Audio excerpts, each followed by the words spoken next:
Hello and welcome back to my YouTube channel. आज थोड़ा सा एम्बियंस डिफरेंट है, थोड़ा आउटडोर वीडियो बना रहा हूँ क्योंकि भाई बर्दाश्त नहीं हो रहा था जो कल घमासान मचा है और जो कल तबाहियाँ हुई हैं क्रिकेट वर्ल्ड में, और जो कल क्या बोलें, कल कल डिस्ट्रक्शन हुई है क्रिकेट वर्ल्ड में ऑस्ट्रेलिया की तरफ से, और पर्टिकुलरली ग्लेन मैक्सवेल की तरफ से।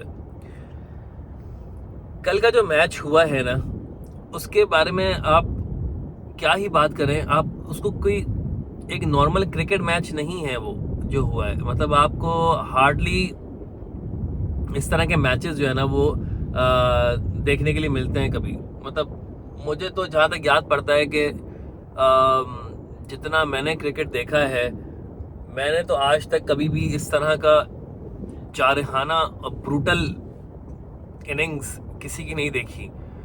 मतलब आप ये देखो कि आज से एक दो दिन पहले तक या एक दिन पहले तक भी जो है वो क्रिकेट वर्ल्ड में जो बात चल रही थी, या जो एक जिस बंदे के बारे में बात हो रही थी, वो था फ़खर जमान। ठीक है कि भाई क्या छक्के मारे हैं उसने, और क्या उसने टीम को पार स्कोर से ऊपर लेके चला गया है वो, और कैसे जो है उसको टीम में होना चाहिए था, और क्या वो ब्रूटल इनिंग्स खेलता है, और क्या वो बैटर है। लेकिन उसके बाद लगा सबको कि यार बस ये एंड ऑफ द वर्ल्ड है, मतलब ये ख़त्म है यहाँ पर क्रिकेट, और यहाँ पर ब्रूटैलिटी ख़त्म है क्रिकेट की।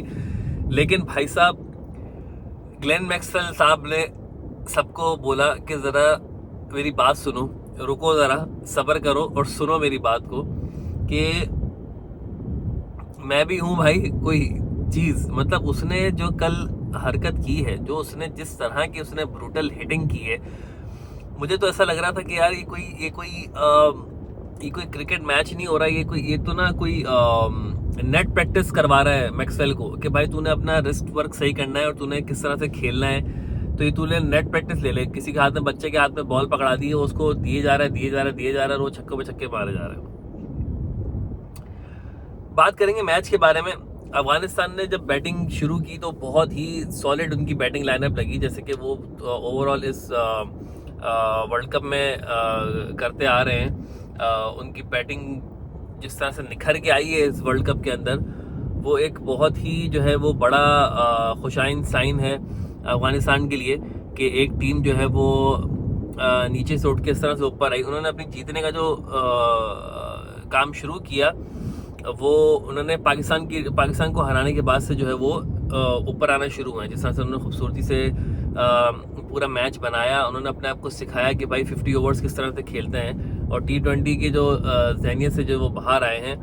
तो देखा हमने कि इब्राहिम ने बहुत अच्छी इनिंग खेली, ठीक है ना, और बाकी राशिद ने बहुत अच्छी बैटिंग की, और उन्होंने बहुत एक हैंडसम डिफेंडेबल टोटल जो है वो बोर्ड पे लगा दिया। ठीक है, अच्छा, उसके जब ऑस्ट्रेलिया की बैटिंग शुरू हुई तो ऑलमोस्ट 90-95% लोगों को दिमाग में यही था कि यार ये तो ऑस्ट्रेलिया इजीली चेस कर लेगा, क्योंकि जिस तरह की फॉर्म में वार्नर और मार्श और लबुशेन चल रहे हैं, तो सब कहते हैं कि यार भाई, और ऊपर से उन्होंने ट्रेविस हेड को भी खिलाया, जॉश इंग्लिश भी खेल रहे थे, तो एक it was a DA+ team of Australia. लेकिन इतनी ज़बरदस्त बॉलिंग करवाई अफगानिस्तान ने शुरू में कि आपकी विकेटें जो है वो धड़ाधड़ गिरती गई। एक वक्त आ गया कि आप 87 या 81 पे आप 7 खिलाड़ी आउट थे। अब भाई हम सब जानते हैं कि 81 पे अगर 7 खिलाड़ी किसी भी टीम के आउट हों, तो अगली तरफ अगर कोई सी भी टीम बॉलिंग करा रही होगी ना, तो वो आराम से उनको ख़त्म कर देगी। 150 के अंदर बहुत हद हो गई तो, ठीक है ना। लेकिन हमेशा से हम देखते आए हैं कि यार बैटिंग में कोलैप्स होता रहा है टीम्स का, लेकिन बॉलिंग में इतना शदीद तरीन कोलैप्स भाई मैंने अपनी ज़िंदगी में नहीं देखा कभी भी। ठीक है, वसीम अकरम भी एक ने बात बोली अपने शो में बैठ के कि यार मेरी इतनी जो क्रिकेट की इतनी ज़िंदगी गुजरी है, कोई तकरीबन 40 साल की, उसमें से खेलते हुए उसके बाद देखते हुए, मैंने आज तक इस तरह की इनिंग्स नहीं देखी। और I can totally relate with Wasim Akram कि भाई जितनी मैंने भी क्रिकेट देखी है, खेली, मैंने आज तक इस तरह की परफॉर्मेंस जो ना कहीं से नहीं देखी है। इतनी ब्रुटैलिटी मैंने कहीं नहीं देखी। ग्लेन मैक्सवेल जब बैटिंग करने के लिए आया है तो वही सिंगल डबल और छोटे बहुत बैट बॉल से बाउंड्रीज जा रही थी, सब कुछ हो रहा था, ठीक है ना। तो लग रहा था कि यार चलो he will do some 50 odd runs और ये एक रन रेट बचा लेगा थोड़ा टीम की, क्योंकि टीम तो हार गई 100% ऑस्ट्रेलिया की। लेकिन भाई साहब जो पैट कमिंस ने जो आपको एक लीडरशिप और एक कैप्टन होने का सबूत दिया है कि how to be patient on the crease with your set batsman, मतलब इसकी एग्जाम्पल आपको और कहीं नहीं मिलेगी। किस तरह से उस बंदे ने कोई तकरीबन 68-70 बॉल्स पे कुछ 10-12 रन बनाए हैं। ही मेड श्योर कि वो मैक्सवेल को बोले कि भाई you have all the confidence in the world, मैं दूसरे एंड से विकेट बचा रहा हूँ, तू अपना गेम खेल, तेरा काम सिर्फ ये होना चाहिए कि तूने ऑस्ट्रेलिया को जिताना है, ठीक है ना, मैं तुझे खड़ा हुआ पीछे से सपोर्ट कर रहा हूँ, ठीक है। किस तरह खूबसूरती से उसने पैट कमिंस ने सिंगल लेके दिए, डॉट बॉल खेली एंड ही मेड श्योर कि सबके ऊपर एक बहुत बड़ा सा प्रेशर जो है ना वो आ जाए। अच्छा, अफगानिस्तान की तरफ से आई थिंक जो उनके एनालिस्ट और जो ग्राउंड स्टाफ है और जो कोचेस हैं, आई थिंक उनकी तरफ से बहुत बड़ी मिस्टेक हुई है इन reading the pitch and conditions. वो क्यों? क्योंकि आपने अपना इन फॉर्म बॉलर जो है वो नहीं खिलाया। आपने अपना इन फॉर्म जो बॉलर था Naveen, sorry not Naveen, what's his name यार, the left handed bowler, sorry मैं मेरे दिमाग से फारूकी, हाँ, उसको आपने नहीं खिलाया, जबकि वो इतना अच्छा फॉर्म में आपका बॉलर, और आपने देखा कि इस पिच के ऊपर, इस कंडीशंस के ऊपर स्विंग और पेस जो है वो ज़्यादा इफेक्टिव हो रहा है as compared to the spin department. आप क्या करते हो कि आपने जो टीम आपने पाकिस्तान के खिलाफ खिलाई थी वही आपने ऑस्ट्रेलिया के खिलाफ खिलाई। When it comes to spinners आपने 4 स्पिनर्स डाल दिए। अफगानिस्तान के चारों स्पिनर्स जो हैं वो बहुत ज़्यादा मशहूर हैं, ये हम सबको पता है कि यार उनके पास इतनी सारी वैरायटीज़ हैं कि वो मतलब कुछ भी कर सकते हैं। और उन्होंने वंडर किए पिछले मैचेस में भी और इस मैच में भी किया उन्होंने। 7 विकेटें गिराना ऑस्ट्रेलिया की, it's not a piece of cake. लेकिन उसके बाद जो मैक्सवेल ने उनके साथ किया है, दे लुक्ड हेल्पलेस। मतलब वो गुगली डाल रहे हैं, वो वेरिएशंस डाल रहे हैं, वो कैरम बॉल डाल रहे हैं, वो ऑफ स्पिन कर रहे हैं, लेग स्पिन कर रहे हैं, उनको हर बॉल पे जो है वो मैक्सवेल उनको छक्के मार रहा है। अब आप ये देखो कि मैक्सवेल की डेडिकेशन चेक करो, उसका एक्सपीरियंस चेक करो, ठीक है ना। वो बंदा इंजर्ड है, उसकी जो आखिर की आप इनिंग्स देखो ना, जो उसने कोई तकरीबन 40 रन उसने जो बनाए, 40-50 रन जो उसने बनाए हैं, सिर्फ उसने खड़े होकर रिस्ट वर्क दिखाया अपना। अब हर कोई बात करता आ रहा है, हम भी सुनते आ रहे हैं भाई बचपन से कि यार बैटिंग करने के लिए जो ना वो फुटवर्क बहुत ज़रूरी है, फुटवर्क बहुत ज़रूरी है। लेकिन भाई साहब ने सारे के सारे जितने भी ये तज्जियात थे, एनालिसिस थी लोगों की, सब के ऊपर पानी फेर दिया दिखा के कि भाई it's not only about footwork, it's about the passion, aggression, your wrist work and how you see the ball. ऐसा लग रहा था कि उसको कोई बच्चे जो है ना वो नेट प्रैक्टिस में बॉलें दे रहे हैं। और ऊपर से मुझे ये समझ में नहीं आ रहा कि अफगानिस्तान के बॉलर्स अच्छे खासे बॉलर्स हैं, कोई बेकार टीम नहीं है वो, इतनी कोई सड़ी हुई टीम नहीं है वो कि वो लोग इतने बुरे तरीके से कोलैप्स कर जाएं। आप देख रहे हो कि भाई आपके जो है वो मैक्सवेल इंजर्ड है, ठीक है, वो अपने फुटवर्क नहीं कर पा रहा, सही है। तो आपके पास 2 पेसर्स तो है ना जो चल रहे हैं, जैसे वो उमर से ही खेल रहा था, ठीक है, और आपको नवीन उल हक खेल रहा था। वो दोनों एक्सपीरियंस थे, अच्छी बॉलिंग कर रहा था। उमर से ने कितनी ज़बरदस्त बॉलिंग कर रही है, हैट्रिक बॉल थी उसकी, तो उसने 2 प्लेयर्स को निकाला। और आप ये देखो कि आप पेसर हो तो भाई आप यार उसका फुटवर्क नहीं आ रहा तो आप उसको थोड़ा शॉर्ट पिच बॉले दो, आप उसको थोड़ा बाउंसर्स मारो, उसको अपने पैर वैर हिलाने दो, कोई एक तो गलती करेगा वो, ठीक है। एक तो आप ऑलरेडी उसके 2 कैचेस जो है वो ड्रॉप कर चुके हैं, ठीक है ना। उसके बाद आप उसको पूरा, अब मैं देख के हैरान और परेशान हो रहा हूँ कि आपके स्पिनर्स और आपके पेसर्स उसको सारी बॉलें फुल दे रहे हैं और वो मारे जा रहे हैं। उसने जिस तरह के छक्के मारे हैं, मैं कहता हूँ भाई ये इस तरह की इनिंग्स जो है ना once in a blue moon आती है। वो खुद भी मैक्सवेल भी शायद दोबारा इस तरह की इनिंग्स ना खेल सके, जबकि वो खेलता आ रहा है, he is capable of doing it.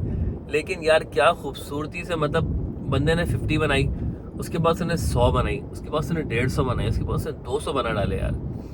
मतलब आप 87 या 81 फॉर 7 से आपने 260 और कुछ रन बना के आपने अपनी टीम को जिता दिया।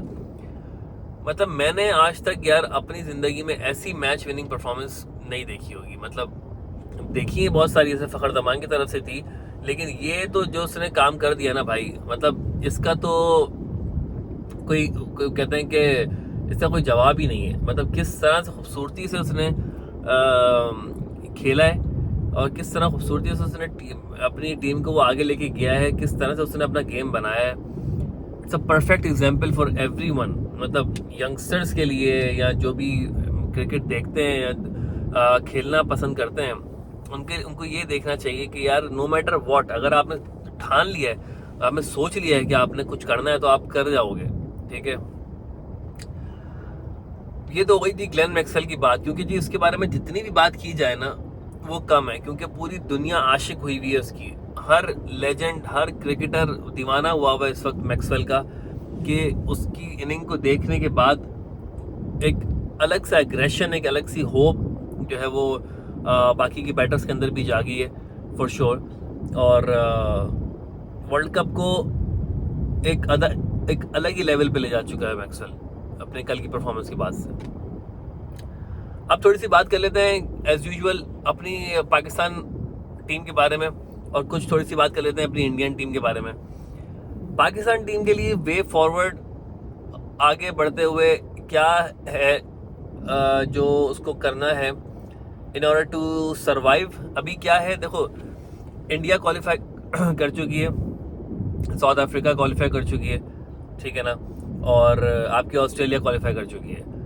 अब चौथी जो प्लेस है उसके लिए जो रेस और जो कंपटीशन चल रहा है वो चल रहा है पाकिस्तान, न्यूजीलैंड और अफगानिस्तान के बीच में, ठीक है ना। अच्छा, अब जो पाकिस्तान है वो ऑब्वियसली हमें पहले से पता है कि अभी they are totally relying on others wins and losses as well. लेकिन जो पाकिस्तान का अपना आखिरी मैच रह गया है अगेंस्ट इंग्लैंड, तो Pakistan needs to make sure कि England should not become a party spoiler. ये ना हो कि वो जो इंग्लैंड जो एक मैच भी नहीं जीत पा रहे हैं वो आपसे जो है वो मैच जीत जाए, क्योंकि ये बहुत बड़ा प्रॉब्लम हो जाएगा। अभी आपको क्या फोकस करना है, अभी आपको ये फोकस नहीं करना है कि आपको सेमीफाइनल्स में अपनी जगह बनानी है। आई मीन ये भी फोकस करना है, लेकिन आपका main focus should be beating England, because क्योंकि आप ऑलरेडी इतना ज़्यादा एक अंडर द लाइट हो, आप ऑलरेडी इतना अंडर प्रेशर हो, और अंडर प्रेशर में होते हुए आपने अपने आप को भी इस मैच के अंदर थोड़ा सा जो आपने बांग्लादेश के खिलाफ खेला उसमें आप अपने आप को थोड़ा ऊपर लेकर आए हो, आपने फैंस के अंदर उम्मीदें जगाई हैं। लेकिन अगर आप खुदा ना खासा इंग्लैंड से हार जाते हो तो क्या होता है कि इंग्लैंड वो छाप आप पे पड़ जाएगी कि यार इतनी सारी टीमों ने जो है वो इंग्लैंड को हराया, ठीक है ना, और पाकिस्तान से जो ना वो इंग्लैंड जीत के बैक इन फॉर्म। तो देखो इंग्लैंड के पास इस वक्त नथिंग टू लूज, वो लोग ऑलरेडी वर्ल्ड कप से आउट हो चुके हैं, तो they are gonna give their 110%, ठीक है। लेकिन you need to put them on back foot, क्योंकि आपके लिए ये मैच जीतना ज़रूरी है। सेमीफाइनल में आप आओ ना आओ, लेकिन आपको ये मैच एक बहुत अच्छे और बड़े मार्जिन से जीतना है। आपने अपना इंटेंट दिखाना है, जिस तरह आपने ये न्यूजीलैंड के मैच के अंदर आपने दिखाया था इंटेंट, ठीक है।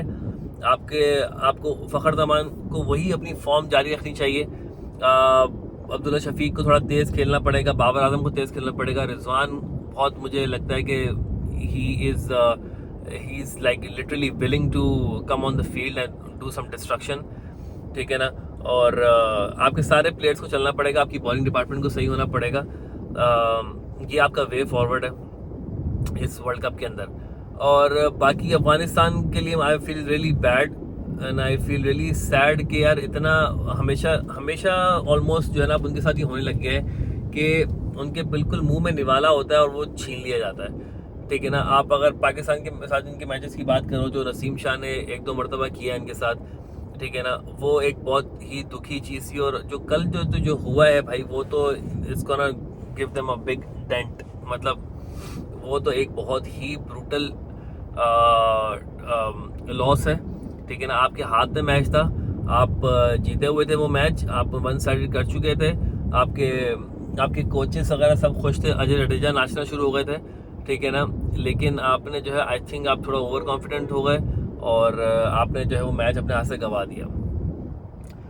इंडिया के लिए वे फॉरवर्ड क्या है? इंडिया के लिए वे फॉरवर्ड सिर्फ यही है कि भाई if you look into the history, ठीक है, किसी भी टीम की या इंडिया की खुद भी, तो वर्ल्ड कप के मैचेस में 7-8 लगातार मैचेस जीतने के बाद इंडिया खुद भी और एक आध टीम्स और भी सेमीफाइनल्स में आके चोक कर जाती हैं। तो होता क्या है कि आपने जो इतनी आपने जो एक बिल्डअप की होती है, नीचे से स्टार्ट करके आपने सीमेंट किया होता है, और आप ऊपर जाके बिल्कुल अच्छी सही तरीके से उसको सीमेंटिंग ना करते हो तो पूरी बिल्डिंग गिर जाती है।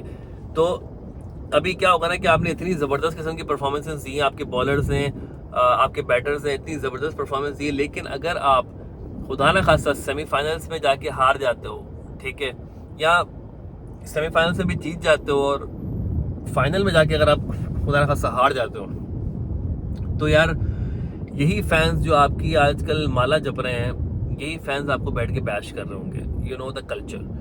तो अभी मुझे लगता है कि इंडिया टीम के ऊपर जो है ना वो बहुत ज़्यादा प्रेशर होगा सेमीफाइनल्स खेलने का। इंडिया का सेमीफाइनल्स जो है वो अब पता नहीं है, जो पाकिस्तान, न्यूजीलैंड या अफगानिस्तान में से किसी एक से होगा, क्योंकि आई थिंक ऑस्ट्रेलिया का तो साउथ अफ्रीका से है। बहुत ख़तरनाक किस्म के मैचेस होने वाले हैं ये जो सेमीफाइनल्स होने वाले हैं, और पाकिस्तान को एक बहुत बड़ा ब्रेक मिला है। मुझे लगता है कि इतना बड़ा ब्रेक होना नहीं चाहिए था अगले मैच के लिए, 5 दिन का ब्रेक, वो भी तब जब आप इतनी ज़्यादा रेड हॉट फॉर्म में हो। तो इतना बड़ा ब्रेक जो है ना वो थोड़ा आपको ठंडा कर देता है। तो anyways let's see, Pakistan team है, कुछ भी कर सकती है। इन दी एंड अगेन मैं यही बोलूँगा कि भाई ग्लेन मैक्सवेल, तुमने तो जो काम किया है ना भाई, वो तो यार आउट ऑफ द वर्ल्ड काम कर दिया है। मतलब तुम्हारी ये हिस्ट्री जो तुमने बनाई है, ये बहुत अरसे तक डिस्कस होती रहेगी, ठीक है ना। तुम्हारी हाइलाइट्स, तुम्हारी इनिंग्स एक अरसे तक देखी जाएंगी, ठीक है ना। मे बी तुम्हारी अकेडमीज में दिखाना चाहिए। और लिटरली मेरा एक अरसे से किसी से इतना मिलने का दिल नहीं होता था किसी क्रिकेटर से, लेकिन मेरा इतना दिल है कि मैं किसी तरीके से ग्लेन मैक्सवेल से मिल सकूं, उससे बात कर सकूं 2-3 मिनट के लिए, सिर्फ उससे पूछ सकूं कि यार क्या माइंडसेट है तुम्हारा, और क्या तुम्हारे दिमाग में इतना पेशेंस और इतना एग्रेशन जो तुम दिखाते हो फील्ड पे, तो मुझे प्लीज़ बताओ। एटलीस्ट थोड़ा सा 15-20% भी अगर समझ जाऊं मैं, तो मेरे लिए बहुत बड़ी चीज़ होगी, क्योंकि he is a super star man, seriously. मतलब ही हैज़ डन वंडर्स। और बाकी ये कि नेक्स्ट मैचेस में देखते हैं कि क्या होता है, और बहुत ही ज़्यादा आला किस्म के मैचेस होने वाले हैं, आई एम श्योर। और अभी जो इंडिया का मुझे जो लगता है ना कि अभी तक सारे वन साइडेड मैचेस जीतते हुए आए हैं, लेकिन अब उनके लिए डिफ़िकल्टीज बढ़ जाएंगी, क्योंकि देखें हमारी एशियन टीम्स में और बाहर की टीम्स में क्या फ़र्क है। हमारी जो एशियन टीम्स है ना वो जब बड़ा मैच आता है ना, सेमीफाइनल्स या फाइनल्स टाइप का जब मैच आता है ना, तो चोक कर जाती हैं, they can't take the pressure. लेकिन जो दूसरी टीम्स हैं वो बिल्कुल टोटली ऑपोजिट है इन चीज़ों की। वो जब उनके ऊपर सेमीफाइनल्स या फाइनल्स आते हैं ना, तो वो लोग बहुत ही मतलब प्रेशर होता ही नहीं है उनके ऊपर, इतना खुल के खेलते हैं वो लोग जैसे कोई एक लीग मैच हो रहा है, कोई पहला मैच हो रहा है। तो ये एक बहुत ही ख़तरनाक साइन है एशियन टीम्स के लिए, खासतौर पर पाकिस्तान इंडिया दोनों टीमों के लिए। तो I will see you in the next video. Please do subscribe and like my channel, and let's see how this World Cup goes and ends. Thank you so much for watching. Bye bye.